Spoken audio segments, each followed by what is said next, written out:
Singularity. My name is Nicola, and you're watching Singularity FM, the place where we interview the future. If you guys enjoyed this podcast, you can show your support by either writing a brief review on iTunes or by simply becoming a patron via interviewthefuture.com. Today, my guest on the show is Juan Enriquez. Juan is a best-selling author, TED All-Star with 9 TED Talks, and honestly, I couldn't even count how many TEDx talks he has done. He's an angel investor and managing director of Excel Venture Management. Juan has sailed around the world on an expedition that increased the number of known genes 100-fold and was a part of the peace commission that negotiated the ceasefire with the Zapatistas in Mexico. In 2005, he published a book titled The Untied States of America, Polarization, Fracturing, and Our Future, where he basically predicted the real estate, credit, and economic collapse of 2008. Most recently, Enriquez is the author of Right, Wrong, How Technology Transforms Our Ethics, so honestly, I couldn't think of a more perfect moment or person to have a conversation with today on Singularity FM. So, welcome to Singularity FM, Juan. Oh, it's a great pleasure to be here. Thank you. Fantastic. So, Juan, if I were to meet you in the good old days where we could meet each other in person at a conference, let's say at TED, hopefully one day, and if I ask you, let's say I've never seen any of your talks, which I've seen all of them, but let's say I never did, I've never read any of your books, which I've read one and I've looked through another, and I ask you, who is Juan Enriquez? How would you reply to me in your own words in a sentence? So I think I'm a very curious, optimistic curmudgeon. So I think things are not going well today. They will go far better in the future. And I'm very curious to see what the future holds. I would love to be born in 100 years. I see the curious and the optimistic part, but where's the curmudgeon part? I never saw that. Well, I think we're, as a species, we are doing some stuff which is really silly. We're treating each other through divisions as opposed to with kindness and humility. We're ever more divided on all sides, and we're doing enormous damage to the environment. But I think all that is fixable. Hence the optimism. That's fantastic. Okay, actually, I just, my last interview reminded me to one of my favorite quotes from Italian communist or socialist theorist Gramsci, of all the people, who said that all revolutionaries must be skeptics of the intellect and optimists of the will. I think that is, I think that's a very appropriate thing to do these days, because I think so many people are absolutely certain of their intellect and their rightness. And it's very destructive. While we're on socialist and communist quotes, I have also been reminded during 2020 of Lenin's quote that there are decades where nothing happens, and there are weeks where decades happen. And it seems like we've already lived 5 years this month. Yeah, and the last year, it seems like we lived a decade. So, yes. Yeah, so, okay.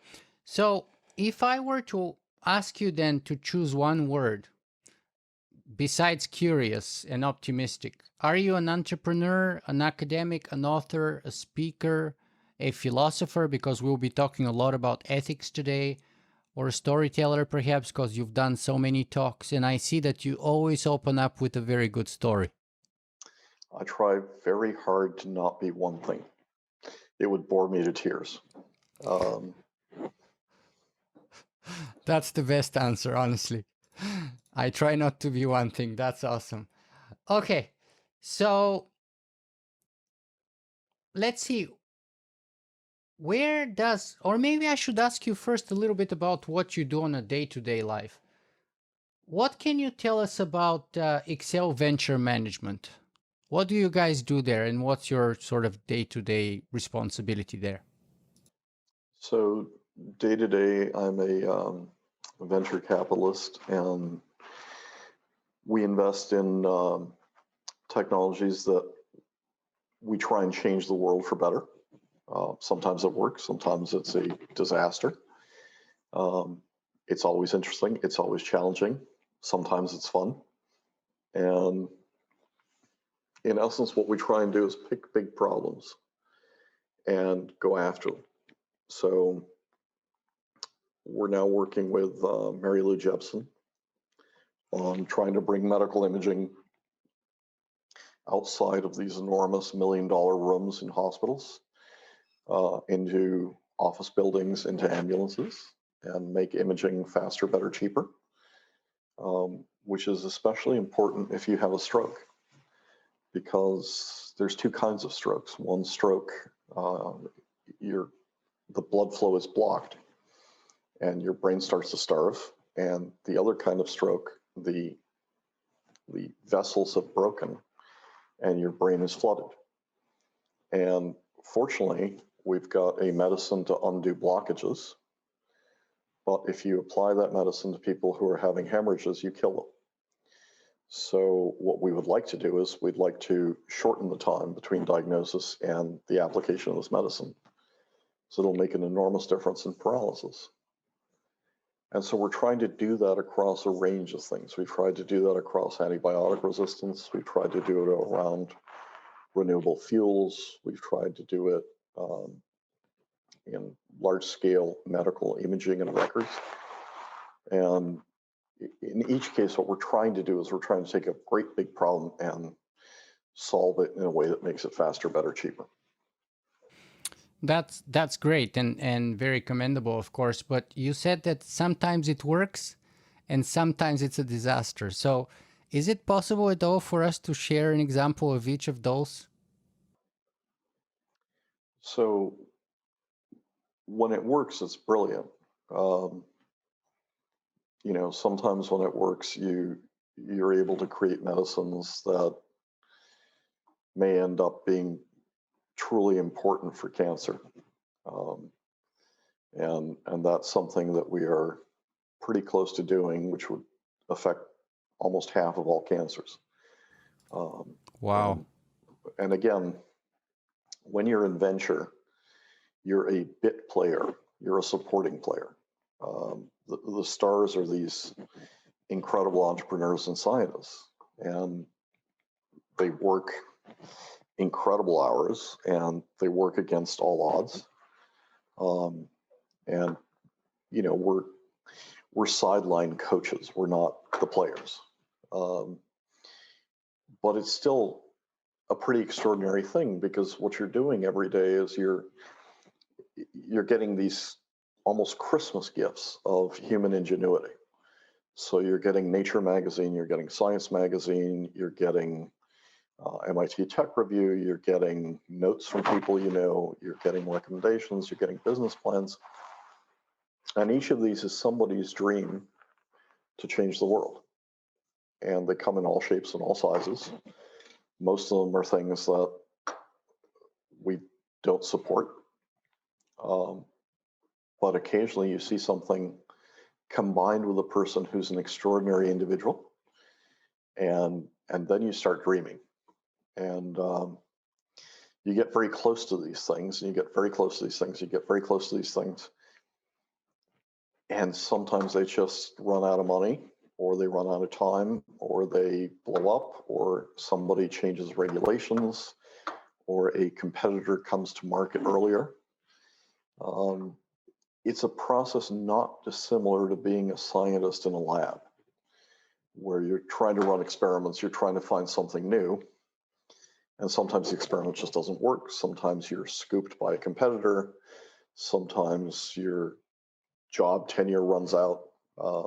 That's the same kind of process. And it's always interesting, always challenging, and sometimes great fun.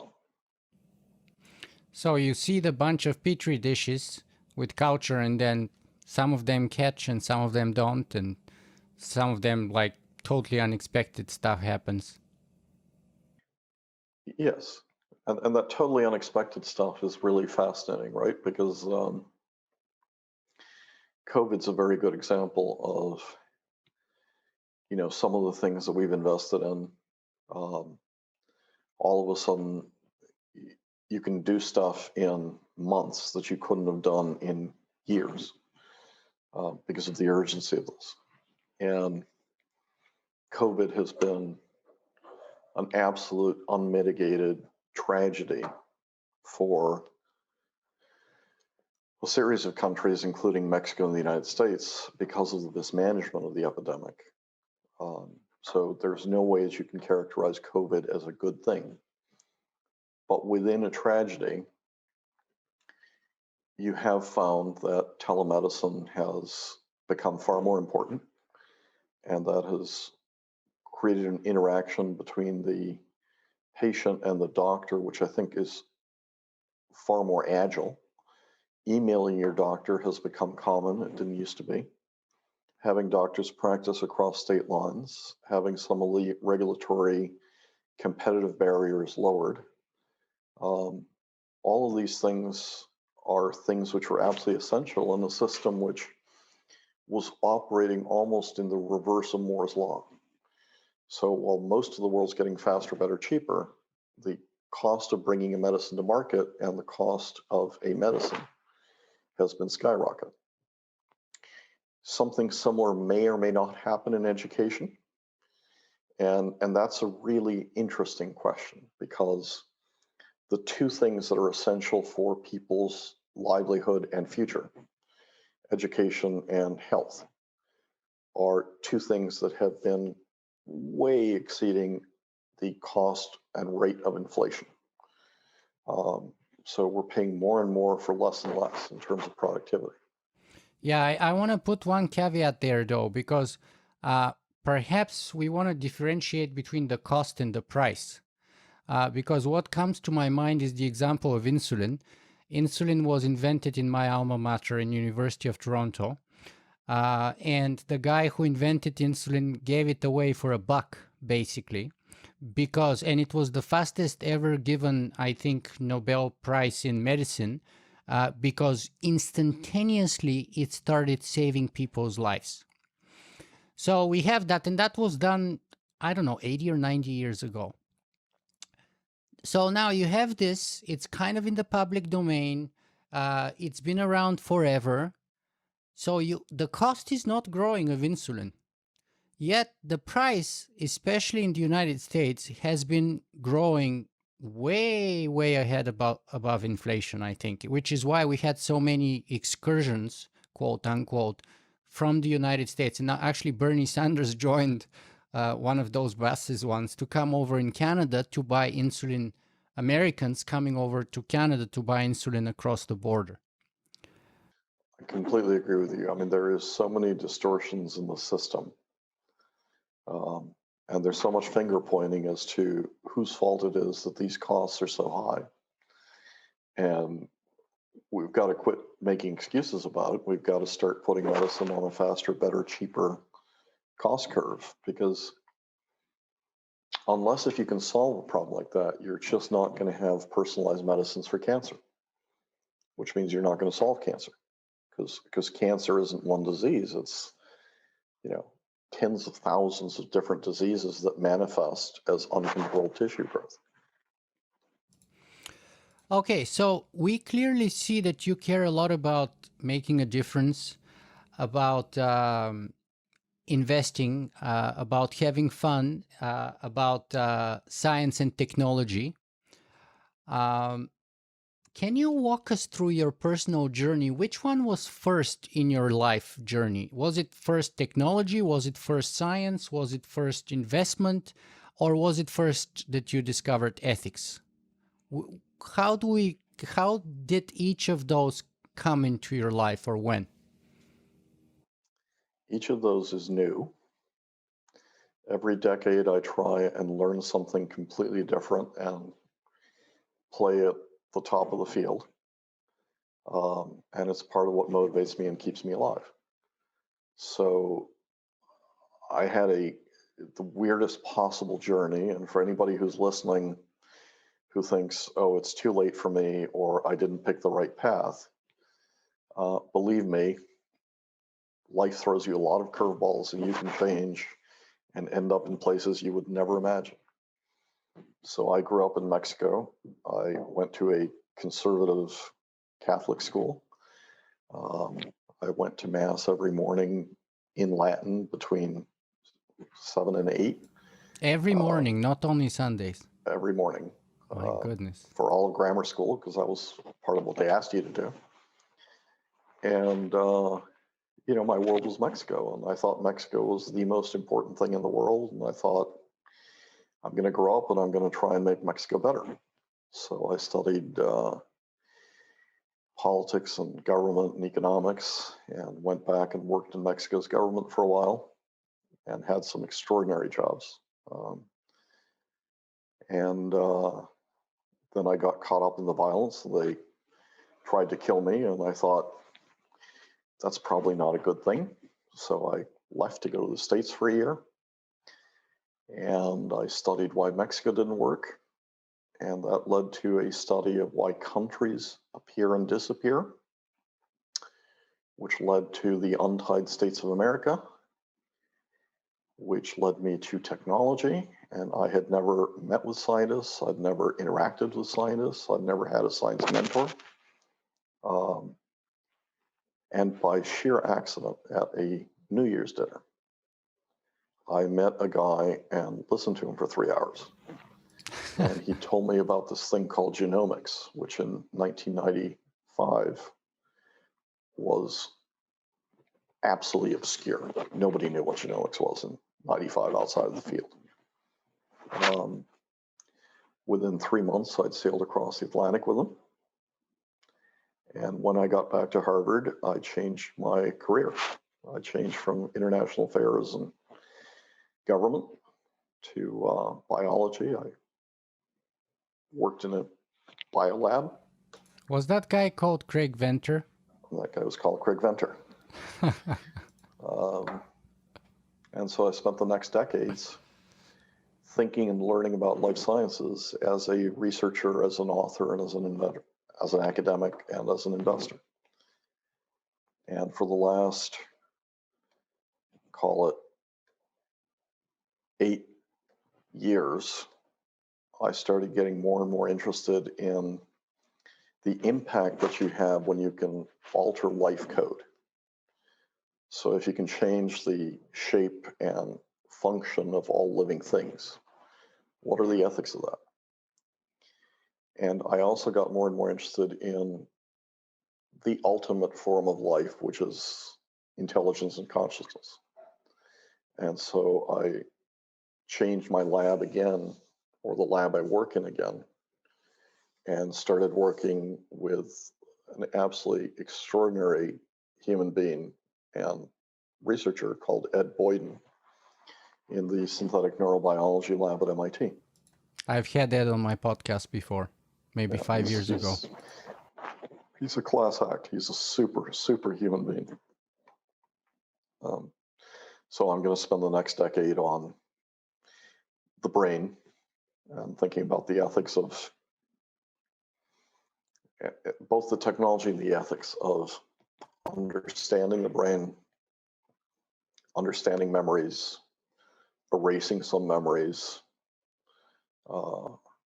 sharing feelings in a physical sense, in an emotional sense, thinking about what happens when you remake brains, when you reshape brains, when you image brains, when you map brains. And that's the journey that I want to spend, the next 10 years on. So it sounds like ethics was kind of among the last sort of pickups on the journey, perhaps, or more kind of focused. Well, see, ethics gets interesting to me. traditionally, ethics is the single most boring thing that you discuss, right? You don't, back when we used to go to work, you didn't sit around the water cooler and talk about the HR ethics manual, right? When you arrive at a university, when you arrive at a new job, they give you a great big book, and that book is the ethics manual, and you have to take a course on it. And it says you shouldn't do this, and you shouldn't do that, and you shouldn't do that. And it's mostly a negative document of things you should not do.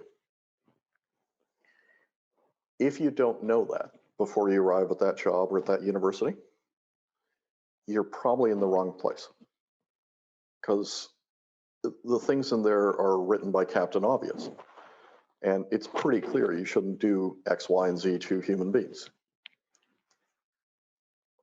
The part that got me fascinated about ethics is the things that blindside us, the things that catch us on the wrong side of history. And it's the intersection of how do things change. So the traditional model of ethics is, I know right from wrong, this is right, this is wrong. What happens if right and wrong shift 180 degrees in short periods of time? And what happens if technology is the main driver of changes in ethics as opposed to religions or philosophers or lawyers? And I'll give you an example of that. I was brought up again by everybody I respected to know that being gay was absolutely wrong. Absolutely wrong. Absolutely wrong. So if you look at what Catholic doctrine was, and almost every religion's doctrine was, when I was growing up, I'm pretty old. If you look at what the laws were, if you look at what parents were teaching, if you look at what the preacher was teaching, if you look at what your peers were teaching, what society was teaching. In fact, in the United States, and Mexico is more conservative than the United States, in the United States through 1997, 2/3 of Americans were absolutely against gay marriage. And what's fascinating to me is by 2017, 2/3 are for gay marriage. And we now have a situation where if you're not in favor of equality for same-sex and every other variety of sexual orientation, you should be boycotted, you should be fired, you should go out of business, you should be isolated from the tribe.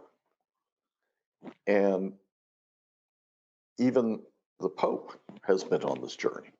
So in 2010, he comes out, writes a letter to the Carmelite nuns saying that the Marriage Equality Act is the work of the devil. 3 years later, as Pope, he gives one of his most famous interviews with the tagline, "Who am I to judge?" And 7 years after that, day before yesterday, he comes out in favor of civil unions. Right?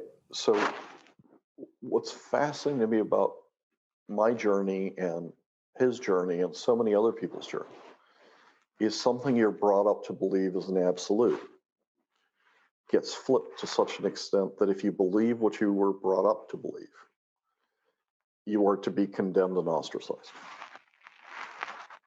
And it's fascinating to me how quickly our notions of pretty fundamental thoughts can shift. So if you look at the tabloids just before the first quote unquote test tube baby was born, massive numbers of people thinking a test tube baby is wrong, unnatural, against God's will, and not to be done.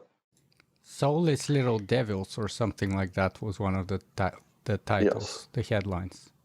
And what's fascinating is then you get the picture and the headline in the tabloids instead of, test tube baby, the headline was this beautifully swaddled child's photograph, and it said the lovely Louise. And within days and weeks, you had a 180-degree shift in the majority opinion on ideas. And so in today's activist times,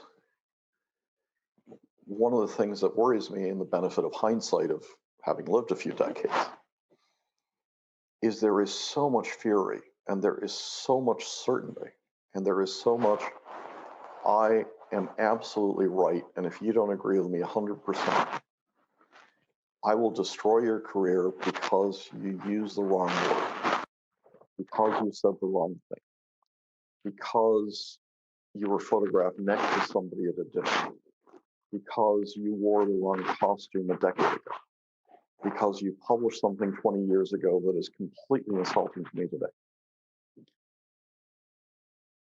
So you have to separate two concepts. The first concept is probably what the person said was wrong. Probably the costume they wore was absolutely indefensible. Maybe what they wrote 20 years ago, really is insulting somebody today, as we have learned more. But if technology changes ethics, and if ethics and technology are accelerating in terms of their change, it's really important to use two words that almost seem like swear words because they're never used today, which is humility and forgiveness. So you have to think of two notions of ethics. One notion of ethics is, I am right, and I will always be right, in which case there's no debate, there's no learning, there's no progress, and there's certainly no humor. A second notion is, I certainly understand human beings aren't perfect. I certainly understand they have done horrendous things throughout history. But on the whole, if you were born at random in a John Rawls sense, and you don't know what color you're going to be, how smart you're going to be, who your parents are going to be, how much you're going to earn, how much education you're going to get, there's probably no decade or century in human history that you would rather be born into than today. You do not want to be somebody who is of a different skin color in the 1950s or the 1900s or the 1800s. You do not want to be a woman born into the 1930s or the 1850s. You do not want to be somebody who's disabled born a century ago. Your chances of having more wealth, not a lot of wealth, but not starving today, born at random into Africa, born at random in Asia, are much higher than any previous time. And so in that context, you have to separate out, this individual is doing things which are absolutely wrong, from, I know the truth, the whole truth, and nothing but the truth, and that will never change. Because we are doing a lot of things wrong today that, as technology advances, our grandchildren and great-grandchildren are going to look back on and say, boy, these people were primitive, and boy, were these people unethical. Wow, it's that's all fantastic, and I agree with you. But it's kind of sad to me at the same time because, to me personally, ethics was always this kind of a very fun thing that you get to discuss. This thing where it's very hard to get to right and wrong, if at all possible, without being moral relativist myself, because I come from the sort of Socratic school of dialectical method of investigation. And also at the same time, interestingly enough, in ancient Greece, homosexuality was not looked down like it was, for most of the time thereafter. In fact, arbitrarily, Plato has this kind of ranking of love, and he puts the love between two men at the top, between a man and a woman at the bottom, at the middle, and then between two women actually at the bottom. But say that what it may say, still it was kind of in many ways much more open society or open society. And also Socrates was known for the fact that he didn't know. That's why he was the wisest Athenian, because he knew that he didn't know, whereas the other people didn't even know that much because they were darn sure that they knew. As Mark Twain put it once, it is not the things that we're not certain about that usually get us in trouble, but it is the things that we are damned certain of that usually do. And what you're talking about, that absolute certainty and lack of humility, is a big problem of the issue today. And yet, interestingly enough, you chose a very black and white cover for your book with very sharp delineation between right and wrong. And the right is, one is on the back, on the white background with black letters, the other is on the black background with light white letters. So there's no gray there, it seems. So is that sort of like to make a point, like, let's say the anti-war movies often depict extreme violence and hence are anti-war instead of glorifying it? Or tell us a little bit about the cover and that choice. So I wanted the cover to reflect today's zeitgeist. Um,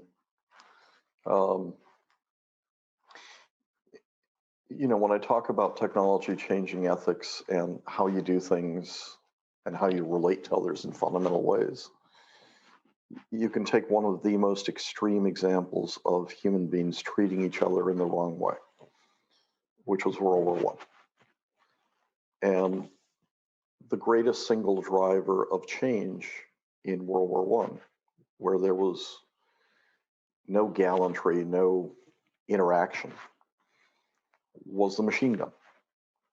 And so what the machine gun did is it created trenches. So all of a sudden you weren't on the battlefield, you were in a hole in the ground. And there was absolutely no ambiguity. You were in the German trench, or you were in the British trench, or the French trench. And that's it, right? I mean, there is no middle ground.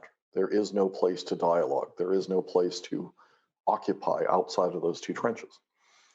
And if you left the trench in one direction, you'd be shot by the other side. And if you tried to leave the trench in the other direction, then you'd be shot by your side as a deserter. And that's kind of the situation that we've put ourselves in countries as polarized as the UK and the US. Canada's been a very different place. To its credit, Canada, I think, is a model for the world on a lot of things. But in the United States and in the UK, you are on this side or you're on this side. You believe in this or you believe in that. And anybody who deviates even slightly from the orthodoxy of that tribe gets strung up. And so you have the situation where it's not just the other side that is machine gunning you with tweets and with Facebook posts and with accusations and with rumors and with, horrible stuff. Sometimes it's your own side that is burning you at the stake. And so when you try and have a debate on campus, if somebody doesn't like the topic, if somebody feels you used the wrong word, if somebody feels you disrespected them, if somebody feels you didn't say enough about their cause or their thing, they will burn you. They will try and run you off campus. They will not let you speak. They will try and cancel everything you've done. And the tragedy of that is most human beings are somewhere in the middle. So to take an example, driving around the place where I am now, which is Maine. Maine is an interesting place because it is truly a contested state in the United States. And so you see a lot of Biden signs and you see a lot of Trump signs. And what's fascinating to me is on a lot of lawns, you see a sign that says Black Lives Matter. And on a lot of lawns, you see signs that say we support the police. What you don't see is a lawn that says Black Lives Matter and we support the police. You don't see those signs side by side on the same lawn. But when you poll people, 2/3 of people are supporting BLM, and 2/3 of the people don't want the police defunded. And for some reason, these trenches have made that black and white. They've made it something that is, you're on this side, and if you dare deviate, it will cost you in your own tribe. So even though you have this big middle ground of people are very wary of trying to occupy that no man's land. What gives me hope in the future is that when they do, the reaction is overwhelming support. So last week, the two candidates, the Republican candidate, the Democratic candidate for the governorship of Utah, came out together in the same ad and said, I'm so-and-so, I'm a Republican, I'm so-and-so, I'm a Democrat. I hope you vote for me, I hope you vote for me. But the message in the thing was, we may disagree on policy, but we don't disagree on making Utah a better place. And we don't disagree on a united America. And we can talk to each other in a civil way, and whoever's elected will support each other. That thing got 2.8 million views in 24 hours. Because that's the space that people are hungry for. And that's the space that we're being radicalized out of. And that is especially dangerous for ethics because, to go back to the French Revolution, those who can make you believe absurdities can make you commit atrocities. And so if you're on this side and only on this side, and you never question it, you can do barbarous things like put children in cages and lose their parents. And you may end up in the Human Rights Commission in The Hague for crimes against humanity. And by the way, you should. That is absolutely indefensible. And anybody who was a part of that, anybody who supported that, should be tried for crimes against humanity. You do not do what the Argentine generals did. You do not do what the Brazilian generals did. You do not do what the Chilean generals did, which is to deliberately rip away children and kill or lose their parents. That is a crime against humanity. That has been tried. It drives me crazy that people are so black and white today and so divided that they just don't see that, even though in the abstract, taken out of a political context, there's no way that 99% of Americans would support that. And how we got to this point, of anger, polarization, trench warfare, is something we should think about long and hard, because if we don't, we're going to rip this nation apart. What of those people who would tell you, well, Juan, you are being black and white right now when you're describing this one case, despite the fact that I personally agree with you 100%. My background is in political science and philosophy, and I studied just war theory and all that. So I agree with you 100%, but someone would come back at both of us and say, well, you guys are very black and white at this now. So I think part of the danger of trench warfare is war criminals can hide inside that trench and be justified. So when you have a false equivalence of, well, yes, we did lose 545 kids, but the other side may have said something stupid or done something stupid 20 years ago. You create this false moral equivalence between one side and the other, and part of the issue on ethics is when you believe everybody on the other side is evil, first you create no bridge for them to come partially over to your viewpoint. and to meet somewhere in the middle. And second, you provide cover to those who are truly evil inside there. So when everybody's killing, it's much easier for a mass murderer to hide among the killers. And what you don't want as a society is you don't want those who are committing crimes against humanity to be able to hide under the cover of your tribe. I think there absolutely are black and white at the extremes of ethics, right? You practice cannibalism. There's no ambiguity on that. You go and you rip children away from their parents deliberately and lose the parents as a mechanism to reduce immigration. There's no ambiguity on that. There's just absolutely no gray area on that. You go and you kill your political opponent instead of having a just and fair election in a democracy. There's no ambiguity on that. So I guess what I'm saying is ethics is a little bit like that book that I hear was popular, 50 Shades of Grey. And those shades get darker and lighter as you get towards the edges. But actually they get much darker as you get towards the edges, right? So as you get towards the outer edges, you can get to the point where you can truly hurt people against their will. And there's no ambiguity on that one, right? That it's these shades, and the closer you get to the edges, the more important it is for society and tribes to isolate and punish behaviors that are unacceptable to us as human beings.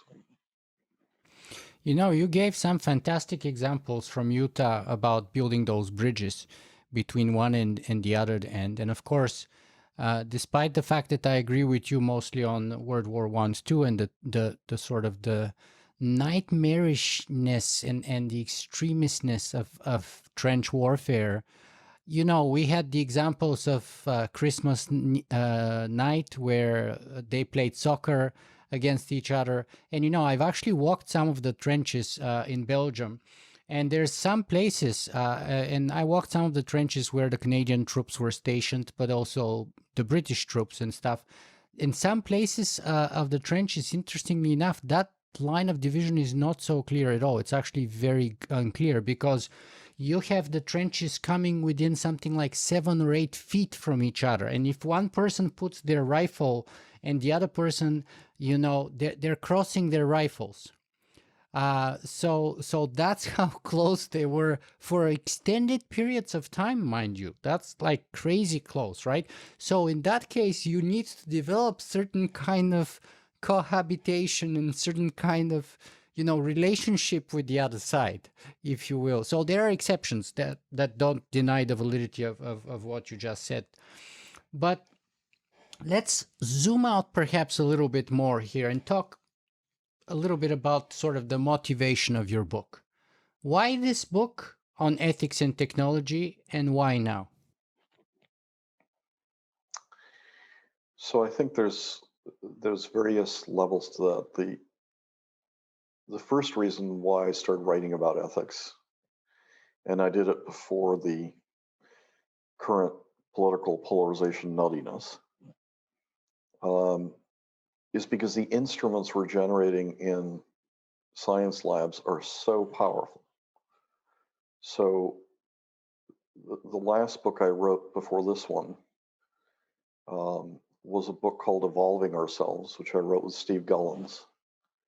And the notion in that book is, what would Darwin write if he was alive today? And the reason why that's an interesting question is because for billions of years, what guided life forms, what shaped life forms into this or that and assured their survival or their extinction, were two basic forces that Darwin and Wallace found. And those two basic forces are random mutation and natural selection. And so, whether you're a bacteria or a mosquito or a mammal or a human, those were the two forces that shaped your existence. What's fascinating to me about what we've been doing as a species is we have flipped the logic of those two forces 180 degrees. So, to make it more specific, when you talk about natural selection, usually it was nature doing the selecting. In the measure that it's not nature selecting, but it's human selecting. We're shifting nature, and let me unpack that. One of the least natural places on Earth is a cornfield, or a wheat field, or a soybean field. Because if you left that without human intervention, it certainly would not be acres and acres and acres of corn. It would certainly not be amber waves of grain, right? And so what humans have done is they've said, I don't want any other plants. I do like dogs. I do like cats. I don't like snakes. I want this kind of flowering tree. I don't like this kind of poisonous tree. And so what we've done is we've taken half the surface of the earth and decided what lives and dies there. And if we left it fallow, a very different fauna would grow. So natural selection has become human selection. And that means that we are taking control over what lives and dies on this planet, at least on half the surface of the planet. The second portion of it is the random mutation part. Genes would kind of mix and match like dice. And you get blue and you get purple and you get bigger and you get smaller and you get this shape of beak and that shape of beak. But it all happened in a random way. And when humans begin to say, I want to shape this bacteria to create a vaccine, I want to shape this organism to make me yogurt, I want to change yeast to make this kind of bread, I want to change this to make this kind of yogurt. You don't randomly walk through a forest and find puddles of yogurt, right? That's something that humans have made for their own enjoyment. You don't randomly walk through a forest and find 50 varieties of cheese, right? That's something that humans have been designing. But the difference, the qualitative difference that started in the 1970s is we started understanding how to do this in a very deliberate way. So when you start inserting genes, when you start doing biotechnology, as that accelerates, what you're doing is you're saying, I'm going to put this very specific instruction set into this organism to make this and have this outcome. And that is absolutely the opposite logic of random. That is the logic of intelligent design, to pick a random phrase.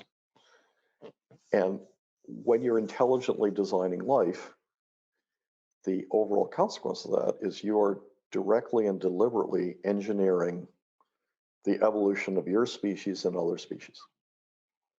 And that is an awesome responsibility. That is a godlike responsibility. And so we have to think about the ethics of that. Yeah, and that, of course, is the foundation of your other concept, Homo Evolutis, which is an awful lot like transhumanism to me. Well, I think it's fascinating to me that people don't understand how many variants of humanoids there have been in history. And that, we talk about diversity and we say we love diversity. No, we don't. We coexisted with at least 4 other species of proto-humans. We interbred with all of them. A lot of us have more or less Neanderthal inside us. Some of us have Heidelbergensis inside of us. We probably all have some erectus inside of us. But we eliminated all of them and reduced the diversity of humans. So that would be the equivalent of saying there's only going to be one species of bird in the world, regardless of whether you're in the Arctic or in the tropics. And that's what we've done. We've become a monoculture because there really is no racial difference between human beings. We are a really new species. And we haven't had time to diverge, and we haven't had niches to diverge into. But the normal and natural situation on the planet is to have variants of species. And as we engineer ourselves, if we're ever to get off this planet, we very much want some engineering, because this body is not designed for Mars. This body is not designed for space travel. And there haven't been the evolutionary pressures to have the natural selection to be able to go somewhere else. So it's going to have to be a very deliberate engineering, but that's going to bring up real questions, because then you really are going to get diversity in human beings. And you can call that by many names. But I do think humans are going to start to diverge as we leave this planet. Speciation. Well, you know, the fascinating question, and words like speciation are so politically loaded, and you have to go back to what is a species. And that is a really hard thing to define. Just how much of a difference do you need to get a new species? And even the guy who wrote The Origin of the Species couldn't define species, and it drove him nuts. Yeah. Okay, and so I'm just trying to see what are the connection between your idea about evolution and Homo evolutis and sort of the transhumanist community. Is there any overlap, similarities, differences, ideological or philosophical influences? So I think the transhumanist community, it's a little bit like that joke of the blindfolded people trying to describe an elephant. The four wise men and the elephant or something. Yeah, depending on whether you're touching the tail or you're touching the trunk or you're touching the foot. So there are so many different technologies that are coming online that can be used to do X, Y, and Z and modify first the body and over the next few decades the mind. That depending on which camp you're in and how radical you want that change to be, you can be defined as a transhumanist by some and as not a member of the transhumanist tribe by others. How do you define yourself? I define myself as somebody who would like to see humans continue to evolve. I think if you believe in human rights and humanity, and you look at what happens in the universe every day, there is an unimaginable amount of violence taking place in the universe every day. Those pretty pictures of nebulae are basically planets or suns being blown apart. Those pictures of black holes, those are things that are eating things. Last month, we saw a picture of the spaghettification of a large sun. So you had the round orb of the sun, and then you had this thing of light coming out of it, almost like a tendril going into the black hole. And it's a pretty picture, but in essence, it's the destruction of an entire solar system plus all of the planets around it, because the black hole wants to have a snack. When you see pulsars blow up, when you see massive solar flares, when you see huge bursts of radiation, the universe is a really tough place. And what that means is there are millions of planets being destroyed and their suns in a common and natural process. All life on Earth is concentrated in that wonderful Carl Sagan phrase of the pale blue dot. And the single most important picture ever taken by human beings is when they turned Voyager 1 around on Valentine's Day and took a picture from billions of miles away of this tiny, tiny pixel. And every life form that we know and every human that's ever lived lives on them. And we are vulnerable to something happening to that. So I am very much in favor of diversifying where we live, getting off this planet, not next week, not next month, not in the next decade, but sometime in the following centuries, because otherwise I don't think humanity survives in the long run. Very well. So I'm for that too myself. Hopefully, without having to destroy our home. That would be a good outcome. It does. So, in other words, I hope it's not like an abandoned ship kind of a situation, but it's more like, okay, let's build another ship and another ship and another ship, and we have all these ships at the same time now, rather than, oops, this ship is sinking, we gotta abandon ship. No. So, yeah. So going back to your book, though, what's your kind of thesis? The thesis is right and wrong is 50 shades of gray. You can flip from one side to the other, often driven by technology. So as cost curves come down, you have alternatives that no generation had before. And you can easily see that with meat products. So the majority of people still eat meat. The majority of people still don't think that eating meat is, something unethical and horrible. But the first synthetic hamburger was made in 2013, and it cost, $200 and some odd thousand. By 2015, 2 years later, it cost $30. Last month at Whole Foods, it cost $9.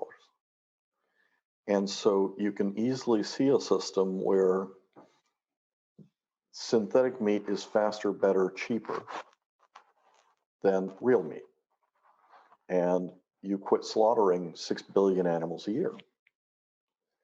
And what I that think it's more like 70 billion animals a year, over 70. If you put all the chickens, not just mammals, but chickens, like all the animals, and something like 1.2 trillion aquatic organisms or something like that. Yep. Fish and all other, aquatic incredible organisms. how much damage we do. Yeah. So as you're thinking about that, you could easily see a situation where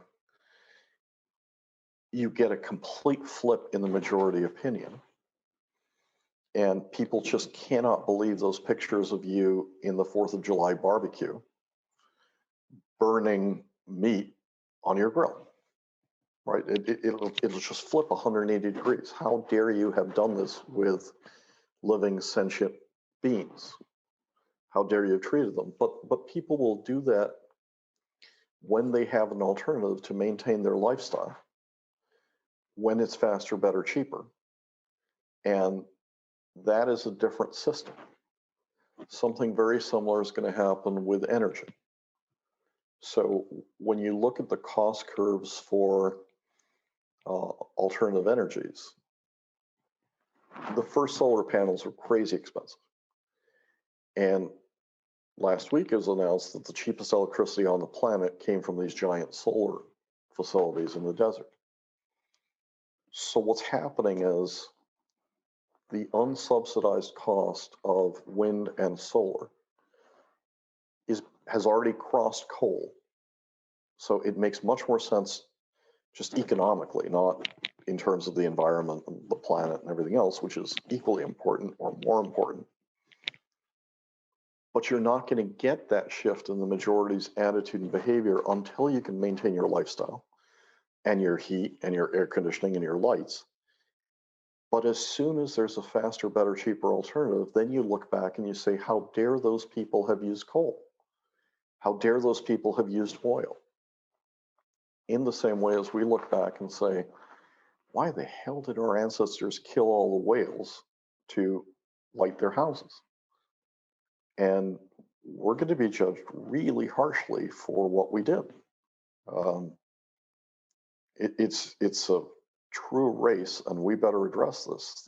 For the first time, I think in history, at least human history, The ice did not reform in the Arctic so far this year. You see the curves year by year, and they're U-shaped. Now it comes down and it flattens, and we flattened the wrong curve. And boy, if you live in a coastal city, you better think long and hard about what that means. Yeah, and you say in the beginning of your book that we live in an age of exponential technology, and therefore, at least in principle, we should also have exponential ethics. You also talk about humility and judging, and I just want to read here a quote. You say that in an era of extreme polarization and certainty, we need a touch more humility, less blame, and a certain knowledge that our descendants will consider us savages for some of the things that we do today. Judge yet today as thy wishes to be judged tomorrow. I like that a lot personally.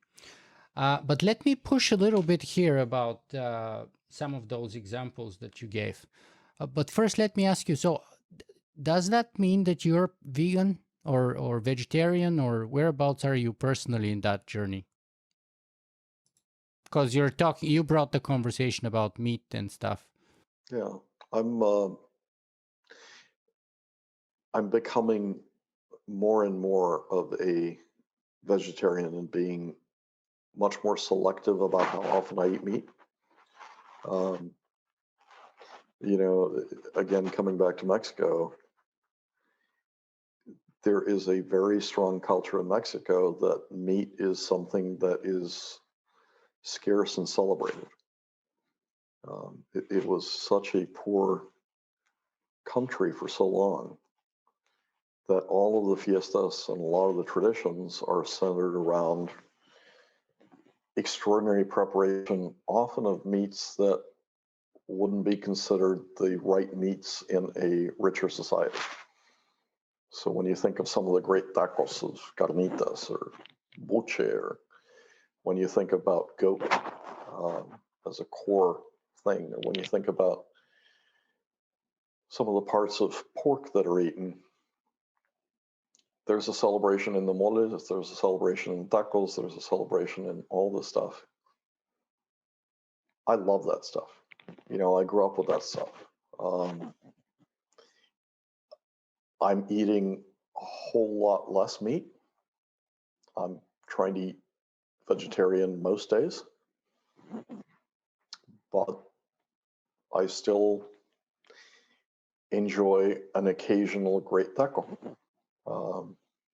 And it's a very guilty pleasure, in the same way as sometimes I enjoy great sushi. I'm Bulgarian originally, so I can sympathize with you, especially on the sort of a cultural pressure, social pressure. So especially when I go visit my family in Bulgaria. However, I have been a vegan for the last 5 years now. So I'm just wondering, how do you square that personally? Like,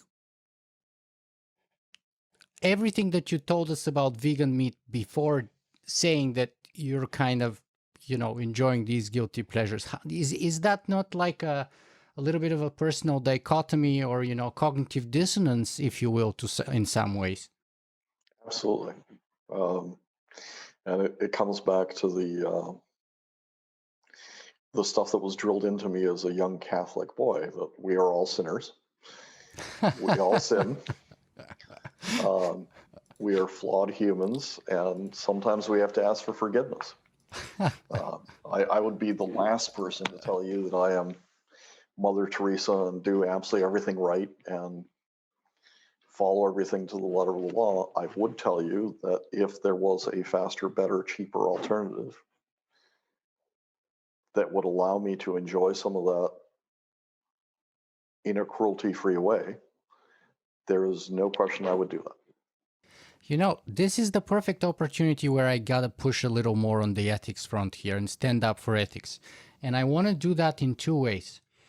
First of all, I want to say that, that's kind of like one of my concerns, because I've had these conversations in the transhumanist community for at least the last 5 years. And many people tell me kind of a derivative of what you're just saying. They're saying, oh yeah, I'll be vegan. I'll be vegan when, we can make, you know, a petri dish steaks and burgers for $10 and stuff, cheaper than the steaks they are now, with equal or parallel, you know, taste, texture, looks, smells, etc. Identical, basically. That's when I'll be vegan. And they're like, yes, I agree with you. It's wrong to do it now, 100%. But I'm not going to do it until it's cheap, easy, and convenient. To me, though, as a philosopher, someone who stands up for ethics and stands up for what is right, or at least tries to, and I'm not speaking about myself, I'm speaking about my inspirations, people like Socrates, you do ethics, you do the right thing, even when it doesn't pay for you, even when it threatens your life, like when Socrates was sentenced to death in Athens and he had the option of simply walking away because his students bribed the guards of his prison. But he chose to, instead of going exile and saving his life, he chose to stay and, you know, fulfill the sentence of death that his favorite city put on him. So he drank the hemlock and he died. But in other words, ethics is the right thing to do when it's the right thing to do, even when it doesn't pay itself. And that's about the same with being noble. Nobility is, to me, doing the right thing when it doesn't pay to do the right thing. Same with generosity. Generosity is being generous when it doesn't pay back to be generous.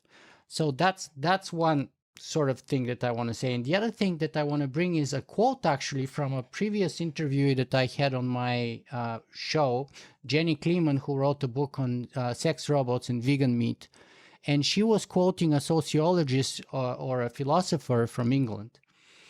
And he said this, and I think that's even more important and justifies even more why sometimes we have to go to the ethical pathway, even when it doesn't pay. And he said this, his name is Matthew Coe, by the way. He's a vegan sociologist. He says, quote, coming up with technical fixes rather than ethical reform, revolution, or rebellion. Every time that technology tries to stand in for ethics, we do ourselves a disservice. We deny ourselves the opportunity for growth. So on the one hand, I recognize the fact that you're saying that technology does influence ethics, because as Marshall McLuhan says, first we build the tools, then the tools build us. There's no doubt about that. On the other hand, it goes the other way around, and maybe should go more the other way around, in the sense that we need to not deny ourselves the opportunity to grow morally. And the vegan meat example is a perfect example in my particular individual case, that I thought, okay, I can wait the easy and the cheap way in the future when I'll be a vegan one day, because I know it's the wrong thing to do. But I know it's the wrong thing to do now. So why don't I just do the right thing now instead of waiting for technology and science to provide me an easy and cheap solution? And take this as an opportunity for personal growth. So that's how I took it. And that's the point that Matthew Coe makes so well. So what do you think of all these? I think that makes a great deal of sense. And I think, you pick your battles in this world, and you pick some of the most important battles. You can't fight every battle. Under the same logic, it would probably make sense for none of us to use cars, to use air conditioning, to use electricity, to use computers, until they are powered by renewable resources. And that's a battle that some people are fighting. And under that thesis, it probably makes sense for people not to accumulate more than X dollars until everybody is fed and everybody has medicines and everybody has shelter, because we have more than enough money. It's no longer, economics is no longer a science of scarcity because we have enough. It's an issue of distribution. So I completely see that viewpoint. I think you're right. I think in retrospect, on this topic, you will be judged far more kindly than I will be. I think one fights to make this world a better world, and one is not a saint and one is not perfect. I agree, and I'm the least perfect of all, even with my veganism, because, for example, I started, when I went vegan, there's this moment where you get pretty evangelical in the beginning, especially. And I gave away my leather jacket, I gave away my leather boots, my leather belt, and everything. And then I discovered that, I had a leather belt that I had bought in Italy that I had for 10 years, and it looked like brand new. And I changed 3 belts that were vegan, and I threw them in the garbage, and they don't dissolve because they're made of like oil, because many of the vegan leathers are made of oil or some other material like that, by the way. Whereas if you have a leather good, it's going to degrade and biodegrade and become a humus eventually, nurture for the soil. And I bought 3 pairs of boots, vegan boots, for the Canadian winter here, and they didn't last me a winter. So then I had to go back on some of those things. So I bought like leather boots which are resolable, because I had my previous biker's boots for 19 years. And every time I wear the sole off, I take them and they would put a new sole. And my wife had her leather boots for 10 years in the Canadian winter. And then with the vegan ones, unfortunately, didn't make it that well. So now I had to make this tough choice and recognize the fact that I'm not a saint, and buy leather boots for the winter, which are resolable and which are going to last me at least 5, maybe 10 years if you maintain them properly. And then when they are disposed, they would be biodegradable. So, I wish I didn't do that.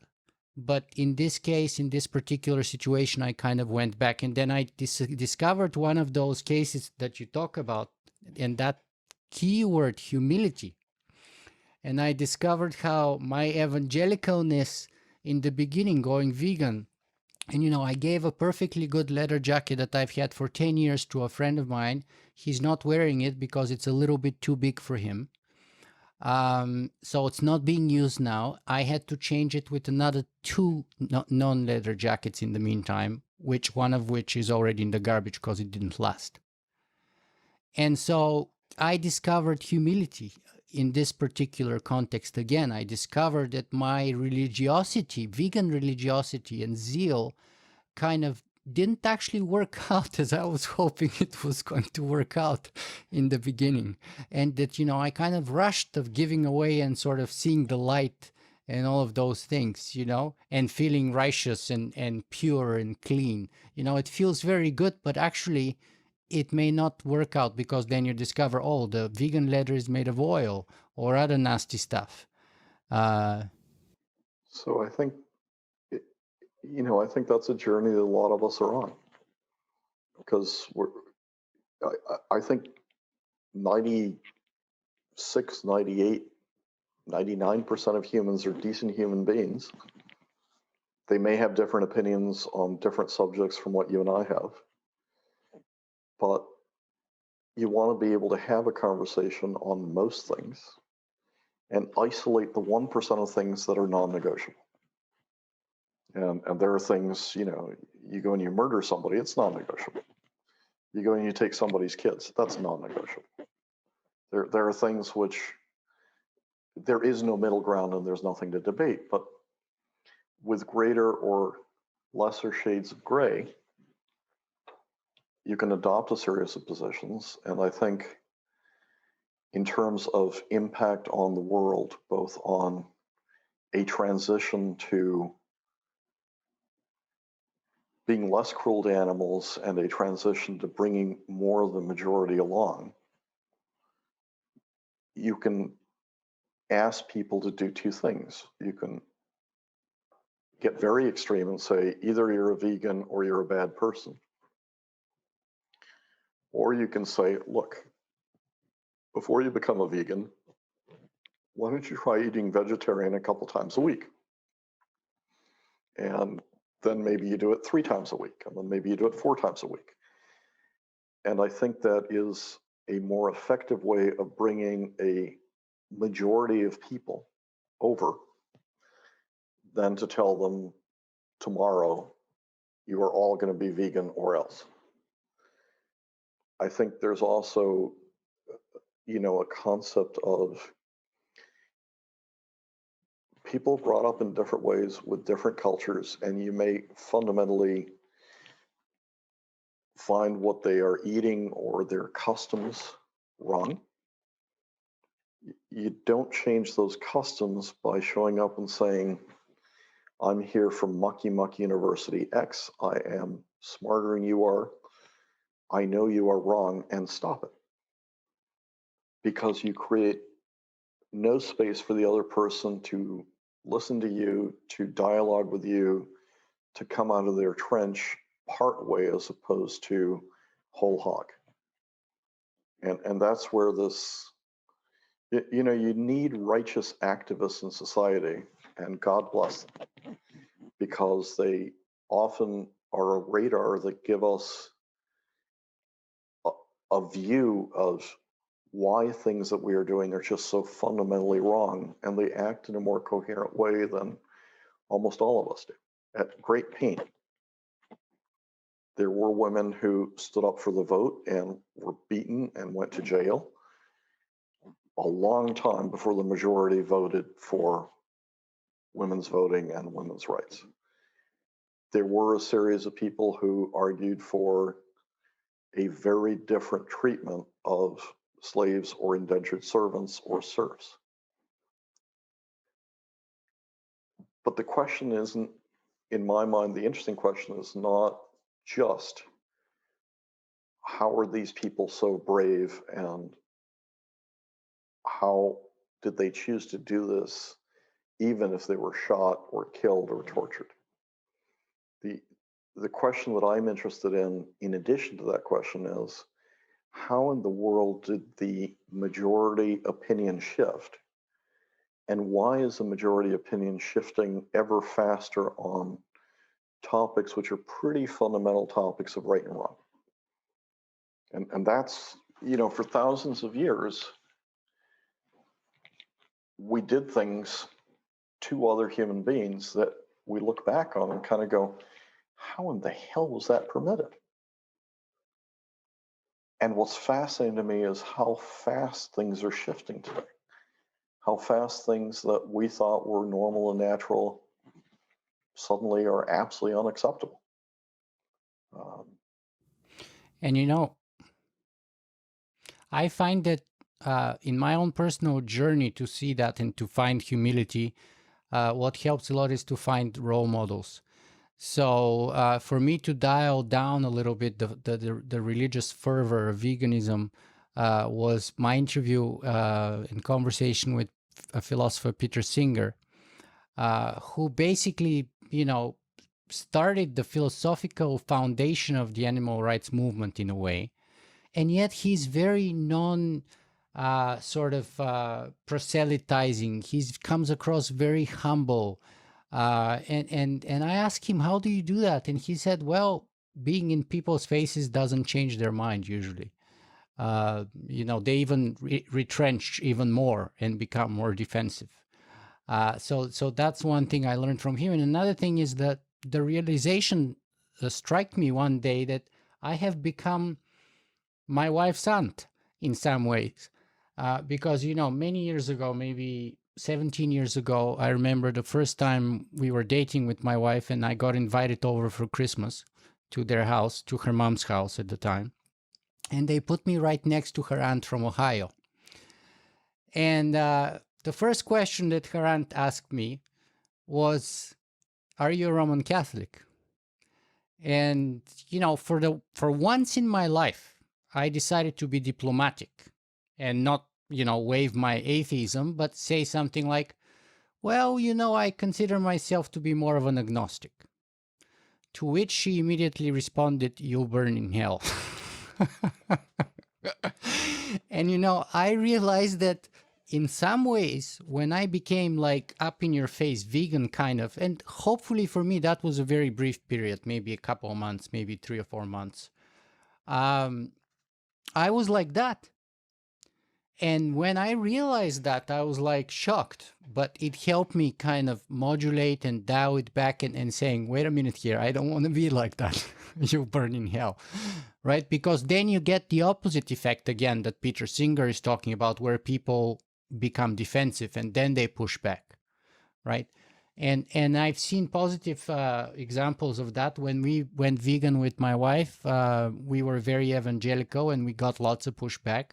Then we stopped being evangelical, and 5-6 years later, my wife's parents, who are Roman Catholic, Italian, of Italian origin, and very heavy meat eaters, now are talking about eating as little meat as possible, simply because they're watching us.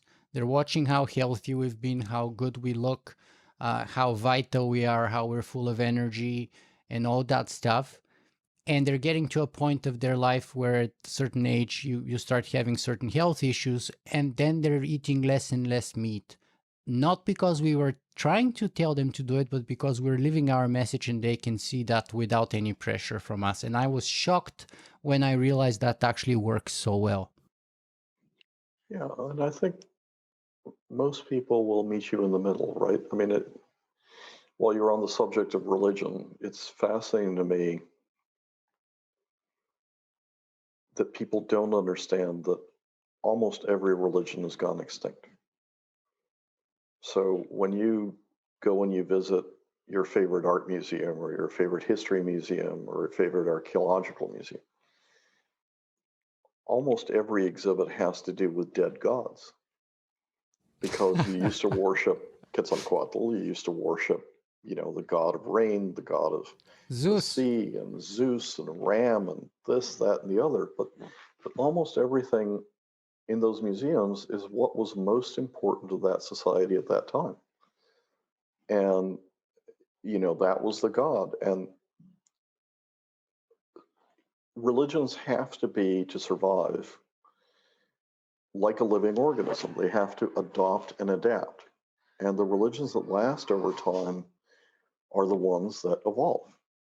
And when they become fundamentalist, when a religion says, it's my way or the highway, and all of you follow this, and there's an increasing gap between what they're preaching and what's happening, then they lose adherents and worshipers and end up being a niche religion that often becomes very violent, because that's the way in which you keep your flock around you, your tribe around you. It's also fascinating to me that people don't understand how often religion is fundamentally shifted by technology or new discoveries. So the obvious example for, Roman Catholics is Galileo, who was pardoned by the Vatican 300 years later. But what you're watching in a really interesting way with evangelicals and Catholics and others is you're watching evolution in real time. And if you just take where a lot of Western religion comes from, it comes out of Abraham and the teachings of Abraham. And so that core trunk of Abrahamic tradition, begets Judaism. And then Judaism begins to speciate into Orthodox and Reform and Ashkenazi and X and Y traditions. And then it also branches out Christianity. So you start with, a Jewish Jesus, and all of a sudden you get a huge trunk of Christianity that then begins to speciate into Dominicans and Franciscans and this, that, and the other. Orthodox, Catholics, Baptists, and Roman, Presbyterians, Adventists, and Russians, Orthodox, Greek, and everything else. Russian, yeah. And then all of a sudden you get Martin Luther and all that tradition. And you get this enormous tradition of Protestants. And then that begins to branch into all kinds of evangelicals and Baptists.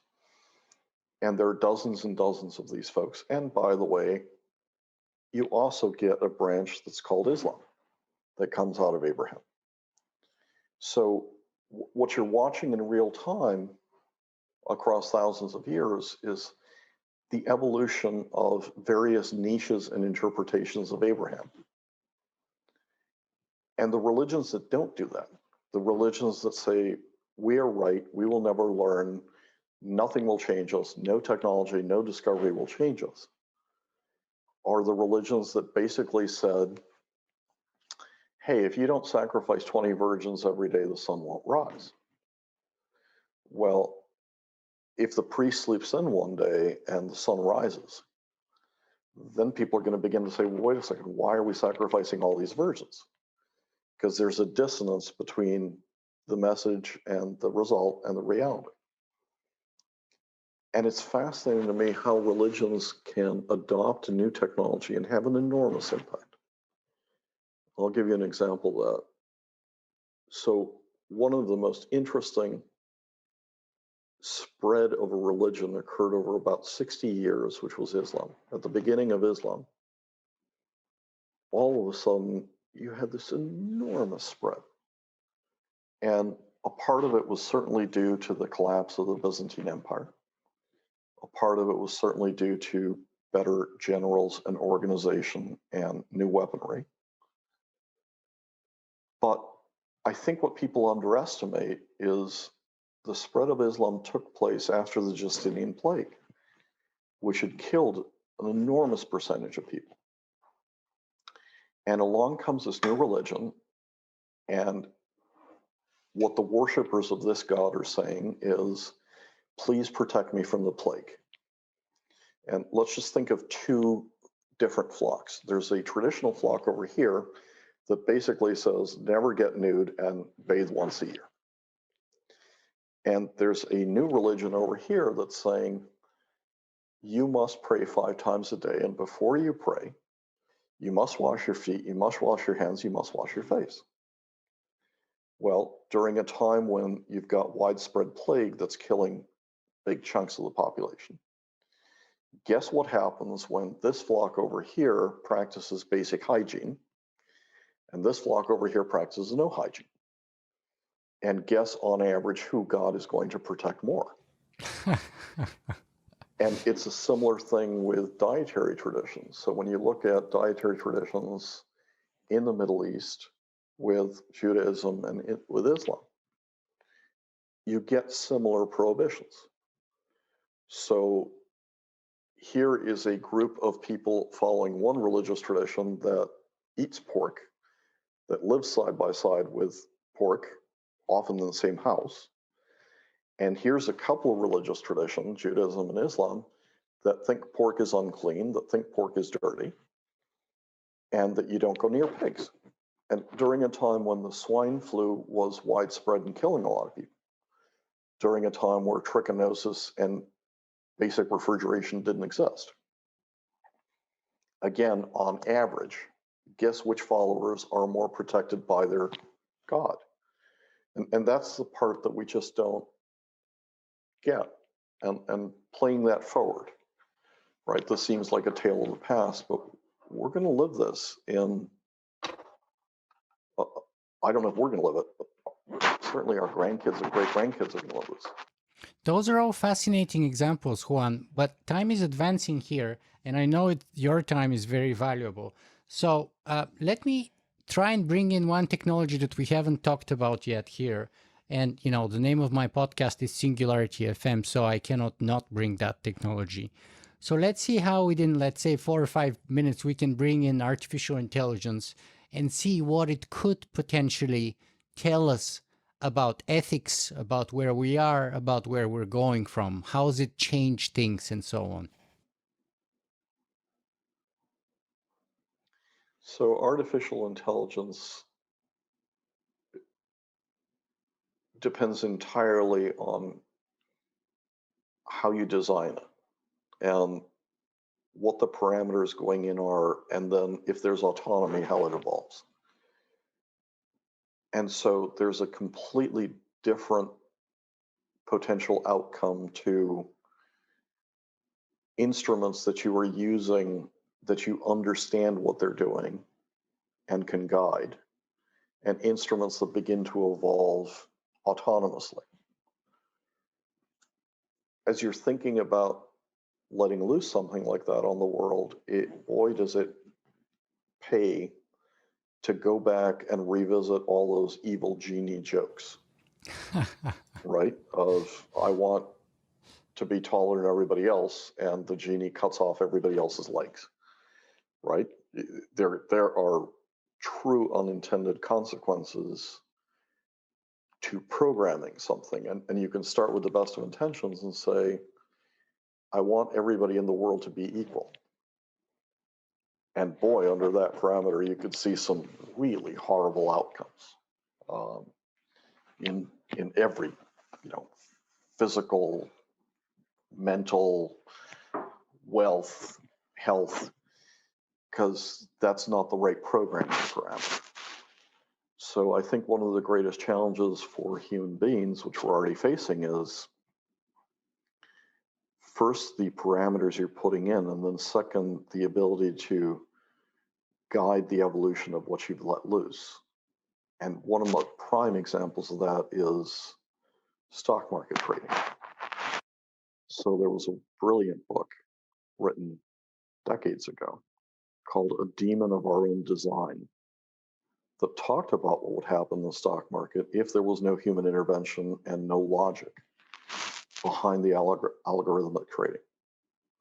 And this is something that we should think about in real terms fast, because that is a form of reactive AI where this program is reacting against that program at speeds that humans can't comprehend, and many don't understand what's in there. And that's why you're seeing all these flash crashes. And when you put most of the markets into ETFs that are automatic trading facilities trading against each other, you're just setting yourself up to live with the consequences of an AI you don't understand. Well, that's one example of AI that's certainly impactful, but we have other types of AI that people like Elon Musk and Bill Gates and even the late Dr. Stephen Hawking has raised concerns about. Even others like Bill Gates, Steve Wozniak even, and of course Stephen Hawking said that AI may be the last, maybe the end of the humankind. Then we have, of course, Ray Kurzweil with his concept of the technological singularity, where he's gone on the record to give a very specific timeline to it, predicting it for decades and decades ahead of time. Whereabouts do you see AI in terms of a general existential threat towards humanity? One, and two, how or whereabout are you along Ray Kurzweil's idea of the technological singularity and its timeline?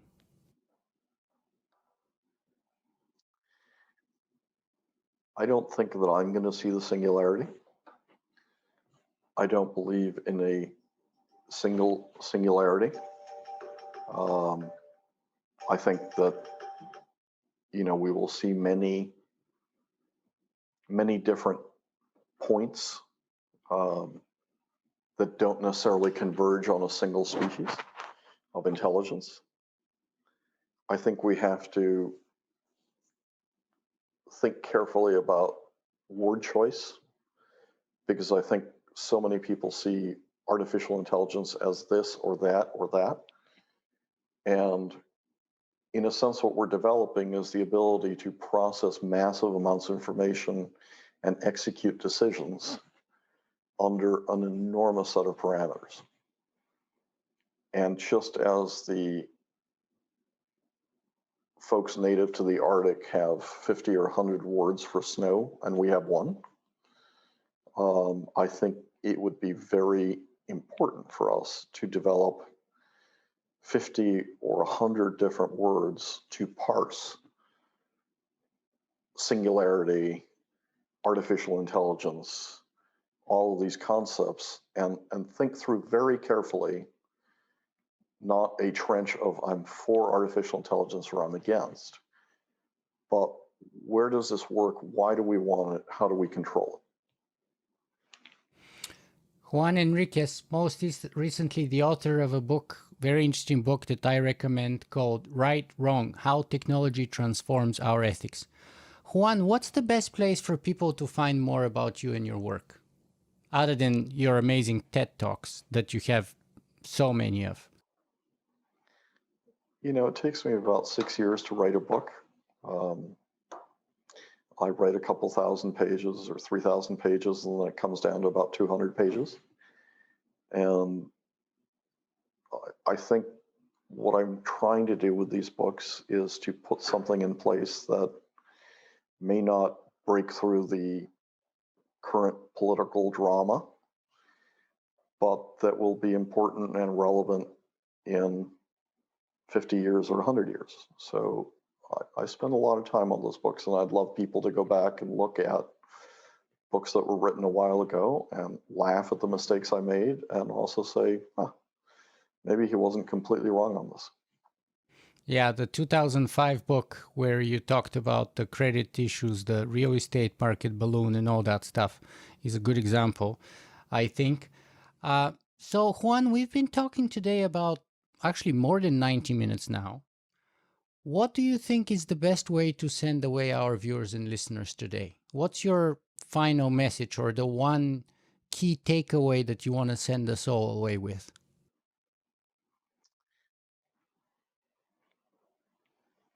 Those of us who have enough food, shelter, and health are the luckiest generation that has lived on this earth. And on the one hand, we have a greater responsibility than any previous generation to make it better and to take care of it.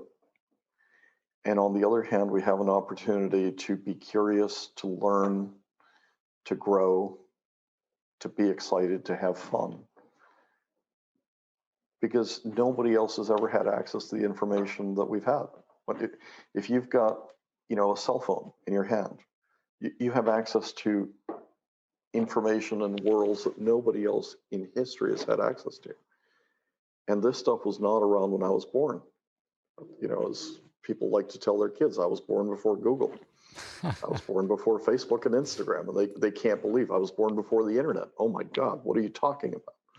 You were in the dark ages. And these are instruments that shouldn't just bring you angst. They should bring you joy. They should bring you discovery. They allow each of us to learn and discover in ways that no previous generation's ever been able to do. So I guess my two parting words would be, only two things matter: Nike and Nissan. So just do it and enjoy the ride.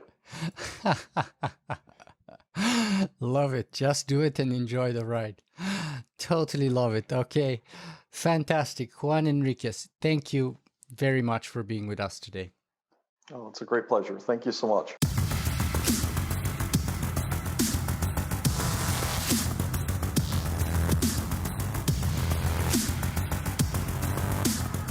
If you guys enjoyed this show, you can help me make it better in a couple of ways. You can go and write a review on iTunes, or you can simply make a donation.